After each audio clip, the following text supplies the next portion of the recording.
Hello everyone, আসসালামু আলাইকুম। আজকের যে রেসিপিটা আমি শেয়ার করব, এই রেসিপি দেখলে সবাই অবাক হয়ে যাবেন। ভাত দিয়ে আমি পাঁপড় তৈরি করেছি, আর এটা এতটাই সুন্দর এবং ক্রিস্পি হয়েছিল। এই পাঁপড়টা তৈরি করার জন্য নিয়েছি এখানে আতপ চাল 250 গ্রাম, ধুয়ে পরিষ্কার করে পাতিলের মধ্যে দিয়ে দিলাম। আর দিয়েছি একটু বেশি করে পানি, চালগুলো সেদ্ধ হওয়ার জন্য। ঢাকনা দিয়ে ঢেকে সেদ্ধ করে নিয়েছি। ঢাকনা খুলে এখন একটা ডাল ঘুটনি আছে, সেটা দিয়ে ভালো করে এই ভাতটা ঘেটে নেব, একদম মিহি করে নেব। তারপর এখানে 1 চামচের মতো কালো জিরা দিলাম, দেওয়ার পরে আবারও নেড়ে চেড়ে নেব। খুব সুন্দর করে মিশিয়ে নেওয়া হয়ে গেলে এটা চুলা থেকে নামিয়ে রাখবো, ঠান্ডা পর্যন্ত অপেক্ষা করি। আর এইদিকে বড় ছড়ানো যে প্লেটগুলো নিয়েছি, এগুলোর মধ্যে আমি তেল ব্রাশ করে দিচ্ছি। এগুলোর মধ্যেই আমি সেই পাঁপড়গুলো বসিয়ে দেব। পরিষ্কার একটা প্যাকেট নিয়েছি, এটা হলো চিনির প্যাকেট। লবণ চিনি যে কোনো প্যাকেট হলেই হবে।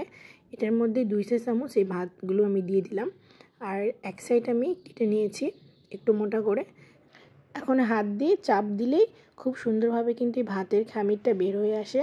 গোল শেপ করে আমি পাঁপড়গুলো তৈরি করে নিচ্ছি। যে কোনো ডিজাইন করা যেতে পারে।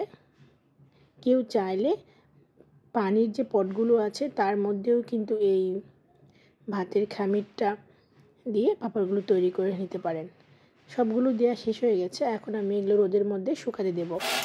দেখুন শুকানো শেষ হয়ে গেছে। এটা শুকাতে আমার 3 দিন সময় লেগেছে। শব্দ শুনেই বুঝতে পারছি এটা একদম কেনা পাঁপড়ের মতো হয়েছে। এখানে কিন্তু কোনো রকম সোডা কিচ্ছু ব্যবহার করি নাই, তারপর এত সুন্দর হয়েছে। এখন আমি কিছু পাঁপড় ভেজে দেখিয়ে দেব।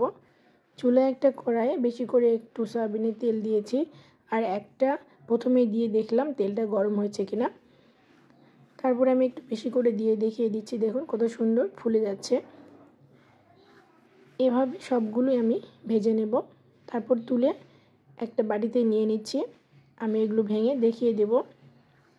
একটু হালকা লাল করে ভাজলে খেতে আরও বেশি স্বাদ হচ্ছে। দিয়ে দিলাম এখানে 1 চামচের মতো চিনি। কেউ চাইলে এখানে বিভিন্ন ধরনের মশলা, বিট লবণ দিয়ে মেখে খেতে পারে। তো এটা এমনিতেই খুব মজা।